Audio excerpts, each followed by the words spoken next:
la asistencia, igualmente a los amigos del bar La Tregua, agradecerles por facilitarnos la posibilidad de hacer la presentación de este libro, de conversar un poco esta tarde alrededor de este libro de Álvaro Coral, Un partido con paredes de cristal.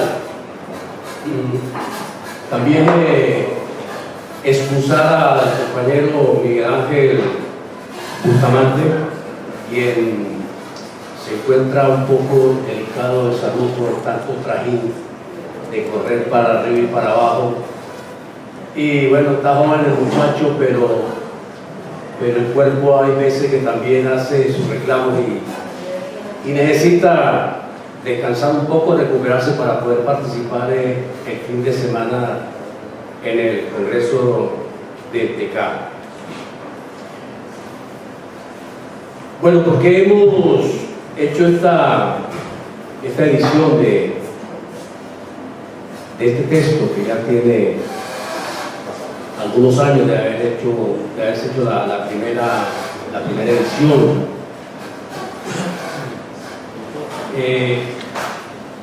Porque no es una novedad, no es un secreto. Estamos viviendo momentos bastante convulsos. Hay bastante agitación bajo el cielo. Y en todas partes, por diversas razones y en condiciones muy diversas, los partidos comunistas, las organizaciones revolucionarias, pues se enfrentan a la necesidad de discutir, de poner en debate sus tácticas, sus estrategias,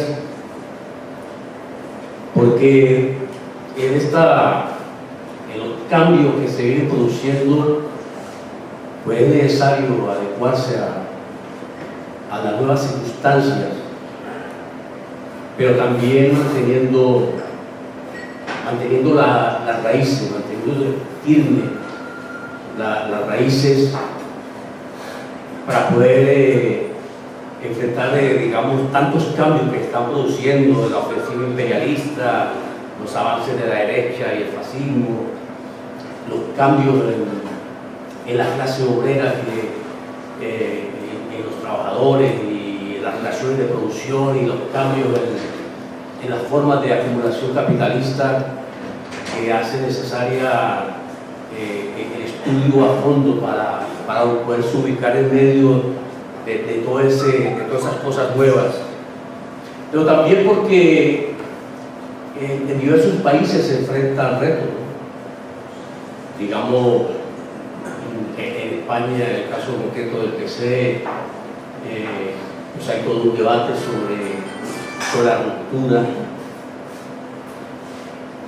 Hay definiciones, pero hay también debates sobre los caminos, las formas, los ritmos, los compromisos de fondo para hacer avanzar políticas de ruptura y de alguna manera abandonar los escenarios de cierto ilusionismo en coaliciones partidistas que en un tiempo se tuvieron, el ilusionismo en la posibilidad de las transformaciones a partir solamente de copar el escenario institucional, el escenario electoral. Y en otros países también hay cambios que ameritan debates de fondo. Yo tengo, no sé si la virtud, la ventaja, o mejor la situación de estar inmerso en la preparación de los congresos, tanto que tenemos ahora en Granada como el que se realizará en noviembre en Madrid, pero también en julio el Congreso del Partido Comunista Colombiano, donde también se enfrenta a una situación nueva Ayer, ustedes seguramente se han dado cuenta, por supuesto, terminó el proceso de dejación de armas de las FARC y se entra en una nueva fase de la situación política colombiana.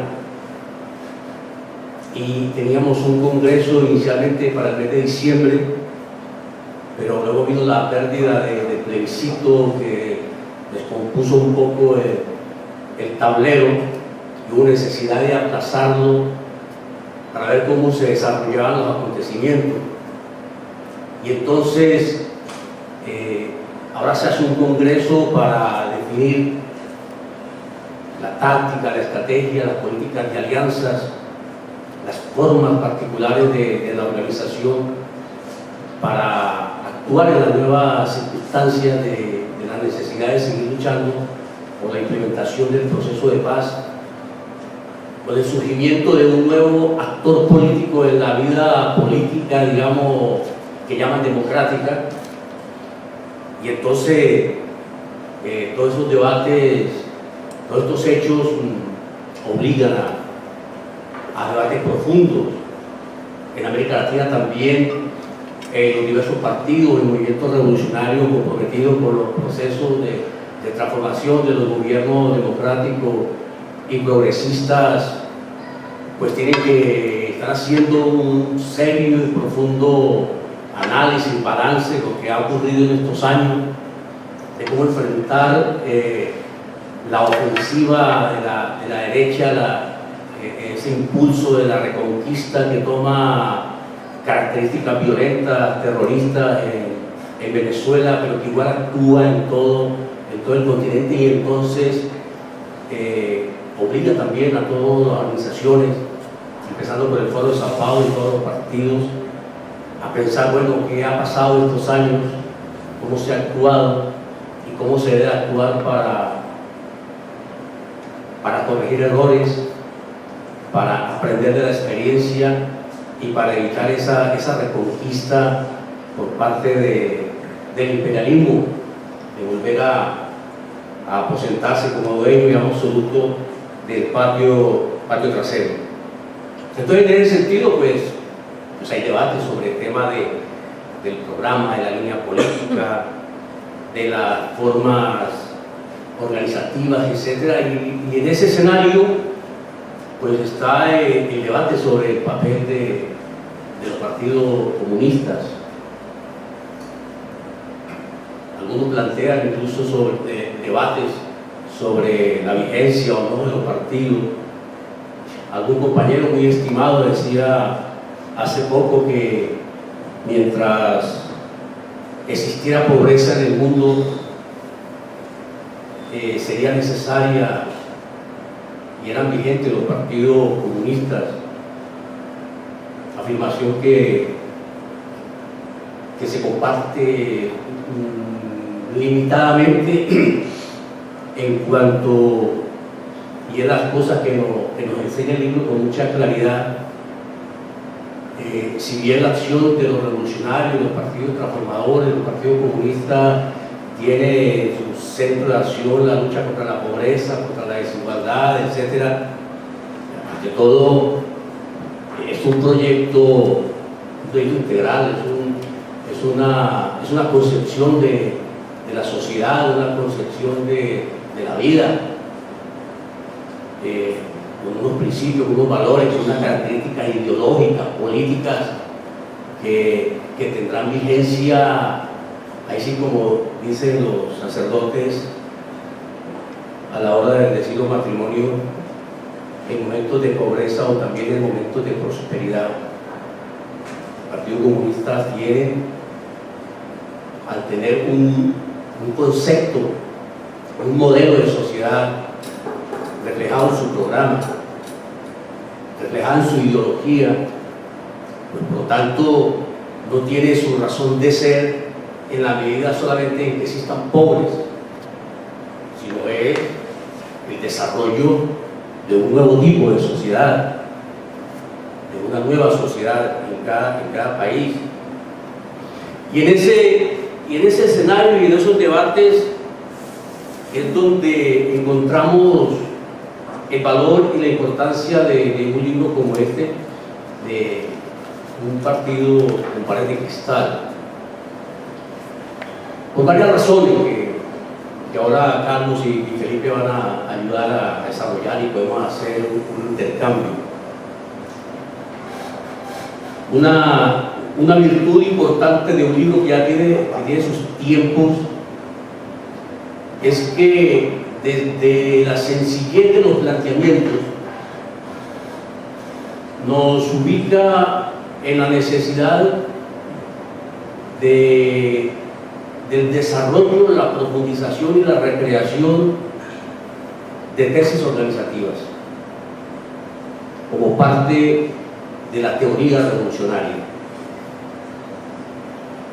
de la concepción del partido, la concepción de los partidos, de un partido de clase, un partido de la clase obrera, de los trabajadores, que es necesario desarrollar, profundizar y debatir tesis organizativas del desarrollo del partido, de su papel en la sociedad, de la forma de organizarse. Yo suelo decir que a veces tenemos de los estatutos una concepción meramente administrativa o meramente sancionatoria y no como síntesis de una concepción de partido y de una concepción de la sociedad. Entonces, Álvaro Cunal nos trae, nos regresa un poco a los debates necesarios de qué es un partido, qué lo caracteriza, cuáles son los elementos ideológicos, organizativos, de tanto que se debate ahora y que incluso muchas veces no profundizamos mucho sobre el marxismo-leninismo, sobre el centralismo democrático, la dirección colectiva. Toda esta serie de elementos los trae Álvaro Cunal con dos ventajas. Una, la figura de Álvaro Cunal, ¿no? El papel que jugó desde muy joven, cuando se vincula a la juventud comunista y después cuando empieza el partido en la lucha contra la dictadura, la lucha contra la clandestinidad, la cárcel, la tortura, todo ese papel que juega la dictadura, el papel que juega luego en el marco de la revolución de abril. Entonces son una serie de enseñanzas, lo repito, dicho desde la humildad y de la sencillez, pero sobre todo a partir de la propia experiencia. No es un análisis, un trabajo academicista, no una investigación social, sino que es colocar en un libro las experiencias vividas. Y entonces tenemos ese inmenso valor de que el autor del libro refleja lo que ha vivido, en los procesos en que ha estado inmerso. Y el otro elemento importante también a tener en cuenta es que son una serie de principios organizativos, teóricos, que le han permitido al Partido Comunista Portugués ser lo que es. Es un hombre de su partido, es el partido, y son unos principios que tienen la validación que se da en el trabajo que se ha hecho. No se trata, por supuesto, de pretender convertirlo en fórmulas ni cosas parecidas, porque al fin y al cabo pues se trata de elementos, de experiencias, en situaciones concretas, en momentos concretos, pero que a pesar de ello adquiere o tiene muchos elementos, llamémoslos universales, principios, valores, no solamente desde el punto de vista organizativo, sino desde el punto de vista humano, de lo que es un militante, de lo que es un dirigente, o lo que comúnmente llamamos la política de cuadros. Es esa, digamos, una conjunción de principios de la organización, de la calidad de la organización, del tipo de organización, pero también del tipo de militantes, la calidad de los militantes, la calidad de la estructura del partido, la calidad de los dirigentes. Y entonces nos va llevando a través de toda una serie de puntos, de elementos, nos va transmitiendo la experiencia que ellos han vivido, que también se han vivido aquí y en muchos otros países que las hemos vivido de una u otra manera, pero que es necesario recordarlo. Es parte de eso que hace algunos meses se criticaba, pero que luego se rescata la idea de la mochila. Está aquí en este libro viene es una mochila cargada de muchas enseñanzas, de las enseñanzas que surgen de la propia experiencia. Por eso invitamos no solamente a leer, sino a estudiar y a debatir individual, colectivamente, este texto, ubicándolo en nuestras realidades, las del presente y las del futuro, porque nos permite recrearnos, nos permite ubicarnos, que por muy amplios que sean los horizontes, por muy rápidos y bruscos que sean los cambios, por muy fuertes que sean las tempestades, si el partido, comparándolo con un árbol, tiene unas raíces firmes, pues las hojas y las ramas se podrán mover mucho, incluso algunas se podrán romper, pero mientras hayan unas raíces firmes, el árbol seguirá de pie. Y esa es la ventaja de este libro, y lo repito, desde las palabras sencillas, sin grandes pretensiones, sino desde la sencillez que trae la experiencia. Entonces es un libro necesario de leer, necesario de discutir, necesario de estudiar, como tantos otros textos que existen, para poder participar activamente en estos debates de ideas en que estamos inmersos e inmersas, para poder ubicar bien el camino a seguir, y que por diferentes que sean los caminos, incluso sorpresivos, mientras tengamos unas raíces firmes y un horizonte claro, pues podremos actuar y podremos jugar el papel que tenemos que jugar en la resistencia, en la movilización, en las políticas de alianzas.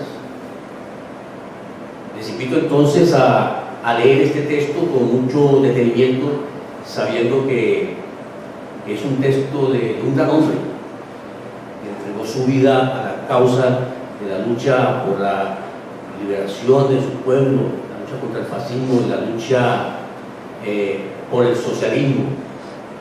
Es una edición pequeña que hemos hecho, por supuesto que con la autorización del periódico Avante, que es el que maneja los derechos de la obra de Cunal, e incluso con la revisión hecha por ellos, alguna comisión, algún camarada le pusieron la tarea, la revisión que nos la pidieron del texto en castellano que teníamos de su obra, porque para ellos es una obra de un valor inmenso, y por lo tanto cuidan que las ediciones que se hagan, que son generosos en permitir que se realicen, pero que se hagan conservando, digamos, el texto original, la idea original.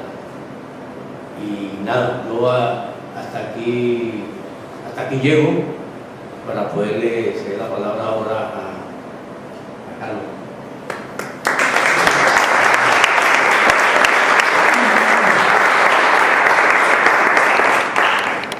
Pues bueno, yo en primer lugar quería agradecerle al camarada Jaime Sedano la inmensa tarea que de cotidiano realiza en el área de formación, en el área de la cultura, en la promoción, la edición de materiales, y que particularmente me ha cogido por sorpresa. No esperaba que estuviera detrás de esta tarea. Tarea que viene muy al hilo, además cuando estamos celebrando el centenario bolchevique, el centenario de la revolución bolchevique, porque no estamos conmemorando un aniversario, sino que estamos celebrando la continuidad de un proyecto. Y yo creo que uno de los grandes dirigentes marxistas-leninistas de la historia contemporánea es Álvaro Puñal, indudablemente. Y además con un texto que es claro. Para mí personalmente este texto es muy significativo, porque llegó a mis manos en el año 92. En el año 91 un ser simpático que nos acompañaba y tuvo a bien mandarme a Madrid, a la dirección de la Unión de Juventudes Comunistas de España. Iba para 6 meses, me quedé 6 años, y una de las primeras tareas que me encomendaron fue presentarme en alguna de las reuniones de la Federación Mundial de la Juventud Democrática, concretamente de la Comisión para Europa y Norteamérica, donde a los comunistas españoles no nos podíamos ni ver por eurocomunistas y carlistas. Particularmente los que más nos odiaban eran los portugueses y los griegos, por todo el tremendo daño que le habíamos estado haciendo durante el itinerario de Además, la dirección inmediatamente anterior a la que entra en el 5º Congreso de la UJC preconizaba la disolución de las estructuras juveniles comunistas y del internacional en la que nos agrupaba, cosa que tenía de los nervios particularmente a los portugueses, a los griegos, incluso a los franceses. Los camaradas portugueses, tal como nos vieron el cambio de discurso, el cambio de planteamiento que llevábamos los jóvenes comunistas españoles, nos invitaron rápidamente a visitar Lisboa, y en aquel viaje, a primeros del 92, me regalaron 2 textos. Una novela, que todavía no está clara si la escribió Álvaro Puñal con seudónimo, Esta mañana camarada, y un partido con paredes de cristal, o de vidrio, que todavía hay disputas sobre si la traducción correcta es de vidrio o de cristal. Un viejo camarada decía que debería de ser vidrio porque es transparente pero más resistente, más firme que el cristal. Pero bueno, quitando esa polémica en las traducciones del portugués al castellano, me regalaron estos 2 textos. Curiosamente, en aquella época conocí a Jaime Sedano, él estaba en la Juventud Comunista Colombiana, y por supuesto mi secretario general en el Partido Comunista de Andalucía, el camarada Felipe Alcaide. Y aquí estamos 30 años después encontrándonos con el mismo texto. Un texto que para mí fue fundamental porque en el 5º Congreso de la UJC, de la Unión de Juventudes Comunistas de España, decidimos no solo que no nos disolvíamos, un debate que después se trasladó al partido, sino que además abrimos el paso a declararnos marxistas-leninistas en el 6º Congreso, llevándole la contra a un buen número de organizaciones, incluso a las corrientes liberacionistas que teníamos en el PC. Y en las tesis organizativas del 6º Congreso de la UJC, si alguien se toma la molestia de recuperarla, podrá ver cómo seguimos un esquema a la hora de entender el modelo organizativo de los comunistas, en ese caso adaptado a la realidad de la juventud comunista, y era un partido con paredes de vidrio, un partido con paredes de cristal de Álvaro Puñal. ¿Y por qué utilizamos el texto?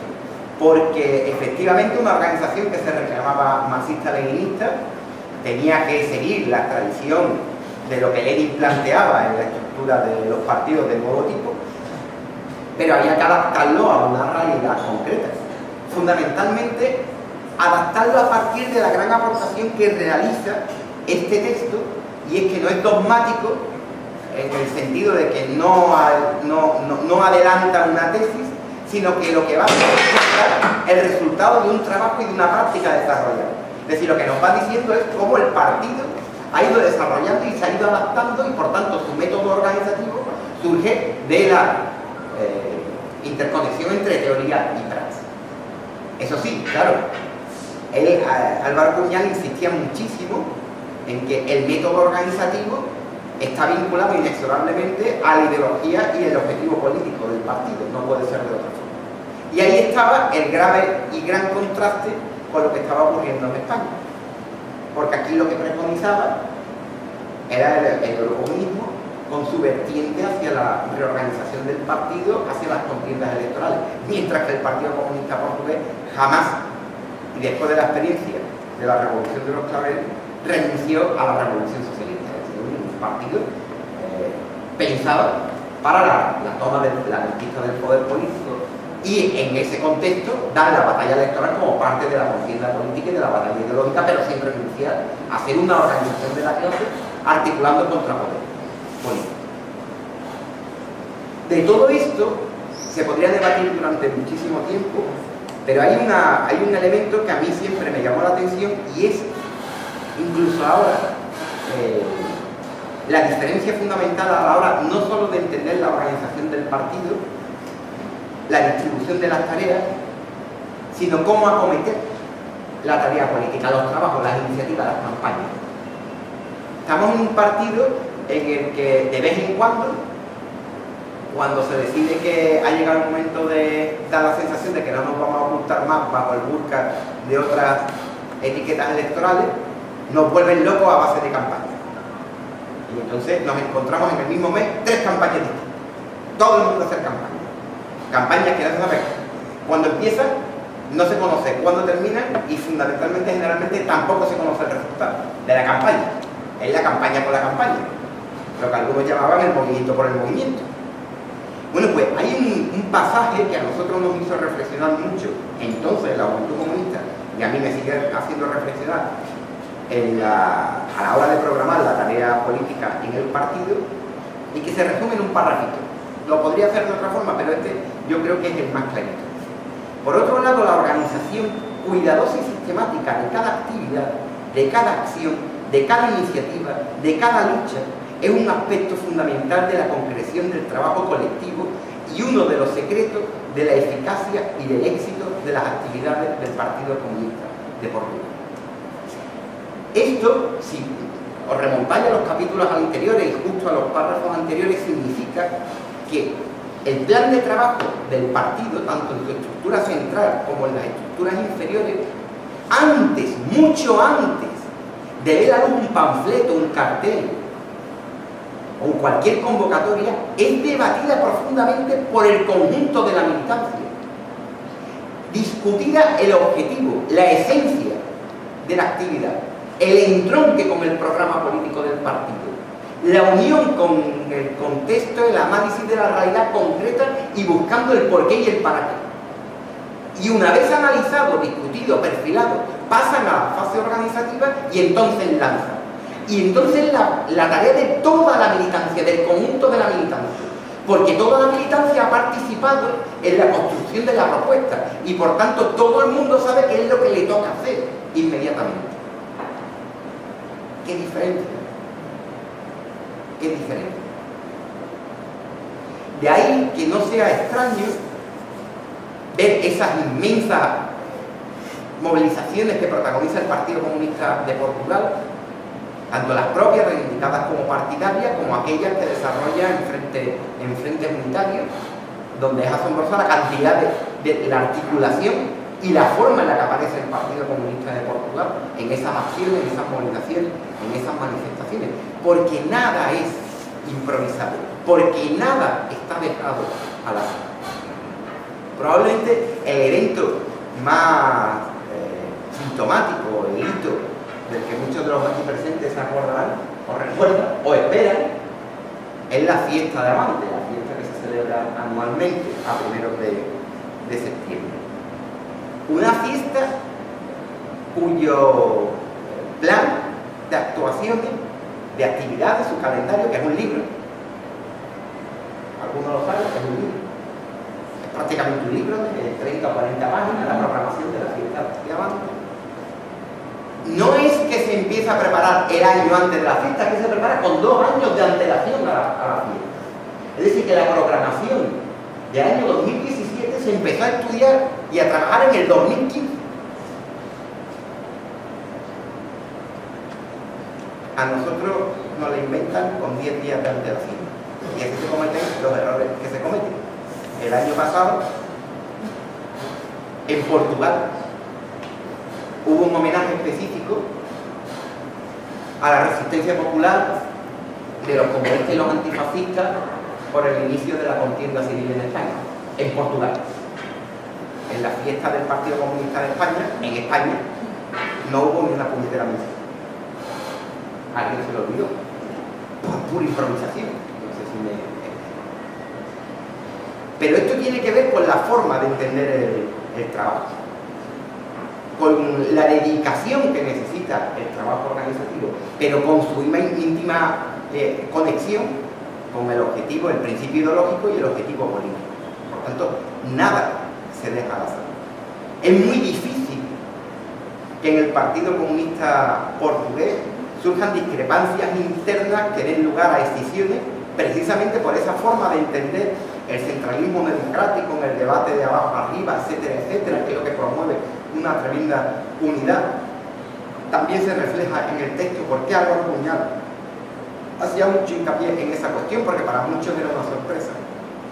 En el Partido Comunista Portugués, cuando recientemente acordaron dar el voto, por cierto, dar el voto, que no entra en el gobierno, con el Partido Socialista Portugués, para parar a la derecha, que algunos decían, se divide el partido. No se dividió, porque es que estaba dentro de las posibilidades analizadas y estudiadas previamente, y por tanto el partido sabía que en ese escenario, en ese contexto, qué es lo que se podía sacar de ese acuerdo, y por tanto no hubo la más mínima fisura, porque ya estaba previamente discutido y debatido. Claro, algunos lo pensaban después de haber visto la experiencia del pacto de gobierno de la Junta de Andalucía, pero claro, que diferencia entre un partido y otro. En definitiva, cuando estamos conmemorando, y termino, el centenario de la Revolución Bolchevique, cuando estamos además recuperando textos como las tesis de Abril o el Estado y la Revolución, cuando estamos poniendo de manifiesto la necesidad del pensamiento marxista-leninista y sobre todo de la práctica marxista-leninista, comunista, cuando estamos reivindicándonos en la necesidad de una opción política que rompa para poder transformar, para poder crear esa sociedad sin que hace indispensable, etc., traer el texto que además sirve como guía para la acción, que sirve como experiencia y experimento organizativo, es fundamental. Además, porque yo creo que este texto pone de manifiesto algo que en una anécdota cuento y termino. Un amigo, un camarada, estuvo en casa de un matrimonio. Ella estaba recientemente afiliada al bloco del Primo, y él era militante del Partido Comunista de Portugal. Este no quería meter el dedo en el ojo, pero preguntó, bueno, ¿y tú por qué estás en el bloco? En una línea. Y entonces contestó, bueno, es más moderna, más contemporánea, tiene un programa, en fin, más abierto. Entonces le pregunta a él, bueno, ¿y tú qué? ¿Que sigues una línea más ortodoxa? ¿No? El partido tiene una línea más ortodoxa. Y él contestó, no. El Partido Comunista de Portugal tiene la línea justa. Esto sirve para representar la línea justa, para representar el pensamiento de Álvaro Puñal, que decía que existen métodos correctos, métodos incorrectos, pero que los comunistas portugueses optaban por el método recto. Un saludo, unas gracias inmensas al camarada Jaime por traernos esta publicación, y muchas gracias por estar en el entorno de la agrupación de Triana, que siempre fueron los fans número 1 de Álvaro Puñal y del Partido Comunista Portugués.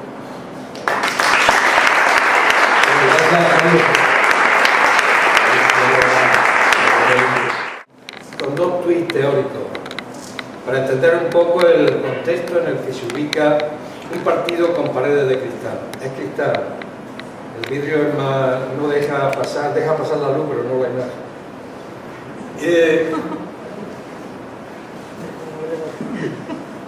¿Por qué ahora, cuando dicen que el Partido Comunista casi no existe, que el Partido Comunista no tiene fuerza, no tiene actualidad, no tiene vida.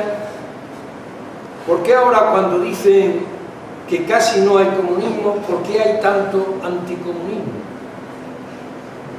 ¿Por qué se produce esta paradoja? El camarada Niemeyer, el brasileño que murió hace poco, habiendo superado los 100 años de edad, lo tenía claro en una entrevista que le hicieron, creo que en el semanario del País. Decía, la única alternativa que existe al capitalismo se llama comunismo. El resto de las alternativas, socialdemocracia, liberalismo económico, por muy moderno que sea, son variantes de superficie sobre el capitalismo. Y eso es lo que crea el anticomunismo constante, por muy débiles que seamos, que lo somos. Que tenemos una alternativa real, de fondo, estructural al capitalismo. Y la segunda idea,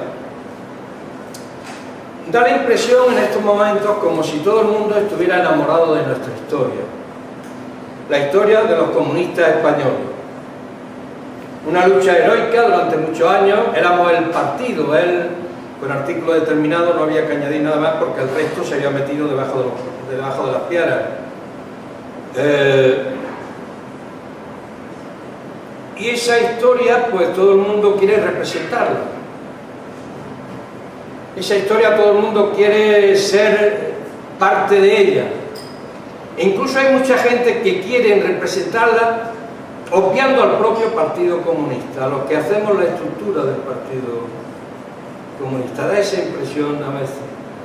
Y hay momentos en los que aparece la idea de separar marxismo del comunismo, comunismo entendido como estructura partidaria, estructura organizativa, y meter en las formaciones unitarias una corriente que sea el marxismo, que sea la que tenga protagonismo, portavocía y estructura suficiente para representar a lo que fue antiguamente el Partido Comunista, cuya historia ya es de todo y no nos pertenece al final ni la historia ni la actualidad.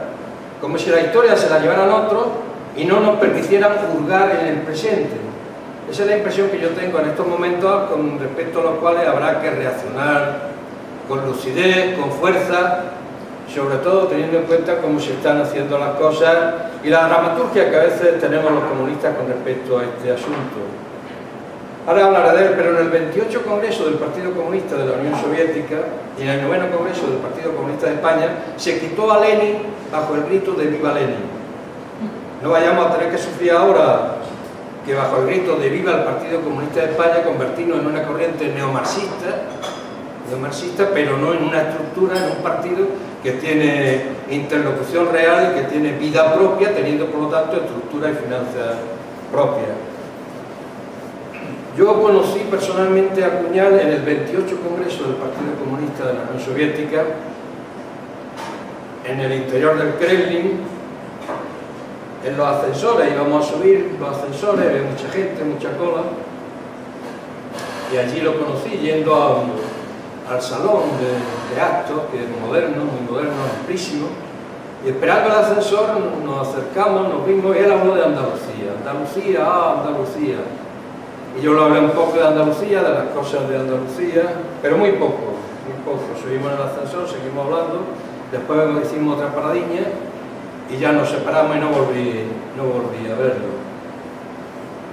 Pero andando el tiempo, en función de que nosotros no teníamos la percepción que había tenido la dirección, fundamentalmente Carrillo, del Partido Comunista Portugués, establecimos unas relaciones muy intensas con el PCP, fundamentalmente con la organización del Alentejo, que era una organización fortísima y electoralmente también muy potente en el interior del Partido Comunista Portugués. Este libro lo conocíamos y era complementario con otro de Ignacio Gallego, que lo recomendaba constantemente, en el sentido de conocer no solo la estructura del partido y cómo funciona, sino también dos cosas más que eran muy importantes, que figuran en el libro, incluso, aunque no aparecen con titulares, pero sí aparecen en los prólogos. La primera era que, a pesar de la imagen que se había hecho del Partido Comunista Portugués, de que dentro era una secta, algo misterioso, oscuro, que conspiraba contra todo, que era malo, maligno, era el maligno, Por el Partido Comunista Portugués. Era otra cosa y se iba a demostrar a través de publicaciones como esta. Por eso son las paredes de cristal, para que se viera el interior maligno que se había dibujado desde fuera y que algunos incluso habían comprado la dirección del Partido Comunista de España. Un Partido Comunista de España que fundamentalmente apoyaba a Mario Soares, constantemente a Mario Soares, frente al Partido Comunista Portugués. De ahí los problemas que se derivaron en muchas ocasiones y que generaron al final una ruptura muy fuerte. Porque a veces cuando se habla de Carrillo da la impresión de que es que Carrillo militó durante muchísimo tiempo dentro del PC en la democracia española. No es verdad. Carrillo empieza a militar aquí en el 77, antes del 77, con la peluca en el 76, pero ya en el 82 entra en crisis, y en el 83 se va, y en el 84. Es una etapa de tiempo muy breve, muy breve. Y con crisis a partir del 82, cuando tiene que dimitir, y al final le decimos que no, que se tiene que presentar a las elecciones, y él salta a la tribuna. Bueno, los que van a morir te saludan. Y después de las elecciones, que los resultados catastróficos tuvimos, viene la crisis total y la aparición de un partido formado por él. Nadie lo echó, por cierto, ¿no? Pero esto quiere decir que no son muchos años, muchísimos años los que estuvimos debatiendo con Carrillo. No. Fueron 4 o 5 años. 4 o 5 años. 6, no más. No más. En la relación que establecimos con el Partido Comunista del Alentejo, pues fuimos allí bastantes veces y ellos vinieron aquí. Y yo conocí sobre los hechos el Partido Comunista que dibujaba Álvaro Cuñado, que escribió este libro también para decir algo que allí se discutía y se volvió a discutir, que había obrerismo fuerte en un momento determinado. Y Álvaro Cuñado en este libro dice: no solo es el partido de la clase obrera, el Partido Comunista, es mucho más. Y representa además una opción nacional de progreso, una alternativa de izquierda general. Eso generó un debate tremendo, pero allí los debates se hacen desde una tranquilidad, desde una sensibilidad muy honda, sabiendo que nadie va a traicionar a nadie. Y cuando conocíamos el partido en el Alentejo, que era la parte supuestamente más primitiva, la parte agraria, la parte dura, iba a los mítines y muchas mujeres vestidas de negro, o hacían mítines, porque hicimos con ellos mítines y aparecía mucha gente del campo, pero era un partido, no voy a utilizar la palabra moderno, un partido que en lo feminista, en el tema de la mujer, era un partido muy de Alejandra Kollontai, por ejemplo, pero es que no se conoce bien a Alejandra Kollontai. Alejandra Kollontai no solo dijo que es el feminismo de clase, no. Es la que inicia todo el proceso hacia la comprensión de un feminismo de género, de las relaciones interpersonales, incluso de los problemas sexuales de la mujer frente a un trato de dominio por parte del hombre. Y allí había en ese sentido sensibilidad en esto, una relación muy especial con los intelectuales, no una relación de piquitos de oro o de gente que firmaba manifiesto al final pero no se enteraba de nada o se les utilizaba como nombre, no, sino una relación orgánica, una relación muy amistosa pero muy ideológicamente consolidada. Ahí está uno de los fundamentales que trabajó al final, decían desde aquí, en la línea durísima, José Saramago, pero muchísimos otros. Había una relación que aquí no conseguimos nunca porque no tratamos a los intelectuales de una manera adecuada. En la primera fiesta del Partido Comunista de España hubo una sublevación de los intelectuales nuestros y a partir de ahí nunca esa sublevación se pudo superar de verdad. Todos trabajaron a fondo por hacer la estructura de la fiesta del partido, que era muy importante la primera vez, muy importante. Y en un momento determinado alguien los reúne a todos ellos, entre ellos Juan Genovés, por ejemplo, y otros pintores, y les dice: en la tribuna, para que se vea muy bien desde el meeting, vamos a poner, y la tenéis que pintar, una gran botella de Coca-Cola. Bueno, aquello fue una auténtica sublevación. Incluso salieron con coches por mitad de la fiesta y cerca de la sede protestando de aquel encargo que se le había hecho de pintar una inmensa Coca-Cola, que no pintaron al final. Pero eso daba a entender una cierta relación con ellos, que a partir de ahí, por este motivo y por otros muchísimos más, no todos además se salieron por la misma puerta, pues supuso una quiebra muy seria de del comunismo español con los intelectuales y con la escritura. Un partido muy importante en este terreno. La literatura puede explicarse sin el Partido Comunista, pero el Partido Comunista no puede explicarse sin la literatura. Sin los Miguel Hernández, los López Salinas, los Blas de Otero, los Celaya, no puede explicarse. Y nosotros rompimos ese nexo al principio, desde el momento de aquella crisis que tuvimos, en que nos convertimos en maquinarias electorales de primera magnitud. La relación del PCP con los sindicatos era también muy especial. Con los sindicatos obreros y con los sindicatos campesinos. Y con los sindicatos estudiantiles cuando se formaron al final. Era una relación muy especial y muy intensa. Aquí se rompe también con los sindicatos en un momento determinado en función de la modernización que introduce Antonio Gutiérrez Vergara. Y después, con la muerte de Marcelino, se pasa a una etapa absolutamente diferente que espero que en un momento determinado vayamos recuperando. Pues ellos tenían una relación muy intensa, muy dialéctica y de un inmenso respeto de una parte hacia la otra y a la inversa, en el camino inverso. O sea que nos encontrábamos con un partido donde se reproducen en la realidad las cosas que vienen aquí en este libro. Pero el fondo lo habéis dicho vosotros, el fondo es que había una serenidad, una solidez, una consolidación, una lealtad, una integración real, porque lo respiraban en el marxismo, en el leninismo, y a partir de ahí podían hacer cosas que nosotros no pudimos hacer porque nos íbamos disolviendo como un azucarillo. No era un partido antisocialista, ni lo es el Partido Comunista Portugués.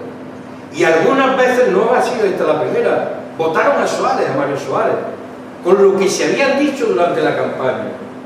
Pero ¿cómo lo hacían? No lo decía alguien desde una universidad de Nueva York, que iba a quitar el leninismo porque así subiríamos el 25% de los votos, ¿no? En ese momento, en 3, 4, 5 días, organizaban un congreso de 1000 personas, de 1000 camaradas, y decían, tenemos que hacer esto para que no pase la derecha. Votar al ignominioso Mario Suárez, que no votamos a él, que era un hombre anticomunista radical, muy fino, muy inteligente. Y eso es lo malo, eso es lo peligroso. Y entonces entre todos lo decidían y por inmensa mayoría comprendían que tenían que hacer eso y no se dividían. Como ha pasado ahora. Y están colaborando de cara, efectivamente, a crearle problemas a los dictámenes austericidas del neoliberalismo de la Unión Europea. Lo están consiguiendo en parte, ¿no?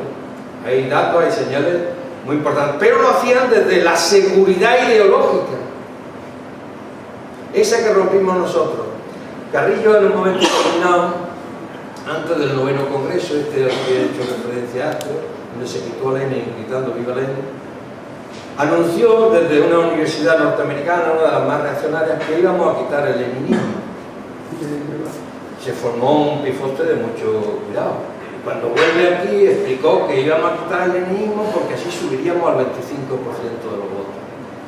Y empezamos a introducir una serie de cambios que lo ha hecho Carlos, que no son cambios simplemente de forma, de método, de camino hacia, sino cambios en función de un cambio de objetivo. Un cambio de objetivo. Si vosotros cogéis los libros políticos y este concretamente de Álvaro Cuñado, cogéis el Estado y la Revolución de Lenin, que había gritado un momento antes todo el poder a los soviets, cabreando a muchos bolcheviques. Ampliemos esto, camaradas, todo el poder a los soviets, aunque muchos de ellos estemos en minoría, incluso como el de Petrogrado, aunque allí realmente entre Kollontai y Lenin le dieron la vuelta a la minoría. Nosotros cogimos otro proyecto, Eurocomunismo, el libro de Carrillo, Eurocomunismo y Estado. Eurocomunismo y Estado es una mala copia de un libro francés de Nikos Poulantzas, un teórico marxista de enorme importancia, que era Clases Sociales y Alianzas por el Poder. Y era como en un momento determinado se puede formar un poder establecido dentro de una zona geográfica en función de alianzas sociales y políticas de cara a un programa y de cara a sostener una ideología que en un momento determinado pueda incluso torcerle la voluntad al imperialismo norteamericano. Ese placer norteamericano que que lo sufrieron muchísimo los italianos, que te lo daba podía gobernar, y si no te lo daba, y nunca te lo daba, no podías ni gobernar ni ser nunca partido de gobierno. Eso se podía hacer con estrategias territoriales nacionales basadas en políticas de alianza, pero desde la seguridad ideológica de no cambiar los objetivos. Eso lo coge Carrillo, el Clases Sociales y Alianza por el Poder de Nico Pulanza, y le da la vuelta totalmente. Y aparece otra cosa distinta, que se parece mucho a políticos que han intentado establecer el concepto de hegemonía sobre el populismo argentino. Parece que lo que tenemos que hacer es mimetizarnos con la sociedad, no para cambiarla, sino pareciéndonos a ellos podemos ganar entonces elecciones. Parece entonces la disolución real de un objetivo, que es transformar a través de una ideología antidominante una sociedad que está sometida a una serie de dominaciones, a la dominación de la conciencia crítica, y esto aumenta muchísimo con las televisiones en España, y hay que cambiarlo en función de un trabajo enorme, cultural, político, social, ideológico. Eso se cambia, nos adaptamos a eso, a esa idea del eurocomunismo que al final tuvimos que quitar, ya éramos mucho más débiles, y a partir de ahí hubo un rompan filas de mucha gente, pero fundamentalmente por la puerta del Partido Socialista Obrero Español, porque realmente habíamos anunciado esa salida. Esta es la enorme diferencia con el libro de Puñal o con el Estado de la Revolución de Lenin. Y estamos, y yo termino, en un momento crucial, en una encrucijada, en una rotonda política, social, ideológica, cultural, el Partido Comunista de España. Espero que nunca tengamos que escribir un artículo Goodbye PC, pero estamos en un momento muy delicado, porque podemos salir simplemente como una corriente dentro de Izquierda Unida. Incluso se puede invertir el objetivo que hemos marcado y hemos aprobado entre todos, superar, sobrepasar Izquierda Unida, y podemos invertirlo en el sentido de consolidar Izquierda Unida tal como está ahora y sobrepasar, superar al Partido Comunista de España. En un momento muy determinado, porque se apoyó la estructura partidaria del Partido de Izquierda Unida con la idea de saber, se apoyó la disolución, la integración en Izquierda Unida, y recorría a nuestras filas la idea de que Izquierda Unida realmente era el Partido Comunista, y entonces el Partido Comunista tenía que ser, como madre protectora y padre protector de Izquierda Unida, tenía que ser generoso con el resto de los partidos. Pero nosotros no éramos un partido más, éramos la madre, el padre. Y eso hubo que cambiarlo a decir que el Partido Comunista era uno más, una parte más de Izquierda Unida. Y por lo tanto no tenía que existir disolviéndose en Izquierda Unida, y entonces a partir de ahí aceptando al resto de los partidos, ¿no? Pero en ese momento otra vez éramos un poco más débiles, y ahora somos todavía un poco más débiles, por lo tanto tendremos que reaccionar con fuerza. A ver si este fin de semana sabemos establecer un debate para invertir esa tendencia que ha cambiado los objetivos que aprobamos en la primera parte del partido. Incluso en este terreno, y termino, el Partido Comunista Portugués lo hizo de manera diferente. Después de una serie de convocatorias electorales, nunca ha ido solo a las elecciones.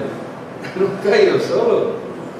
Se decía a veces aquí, es que aquello es una Izquierda Unida. No, era otra cosa, pero iba con Verde, con muchos independientes, con otros sectores, y se ponían de acuerdo, pero desde esa serenidad, esa solidez ideológica que hacía que nadie tuviera dudas de lo que era antes, durante y después de la campaña electoral. Era distinto, es distinto ahora mismo la alianza que ellos hacen, que no se presenta como Partido Comunista, que no está ahí el kit de la cuestión, que es otro, pero nosotros siempre hemos basado todo en función de identidades formales y no hemos ido al fondo de la cuestión. Y por lo tanto el debate a partir de ahora, no solo a través del Congreso de este fin de semana, va a ser muy importante si queremos de verdad tener en lo sucesivo un partido comunista en España. Salud.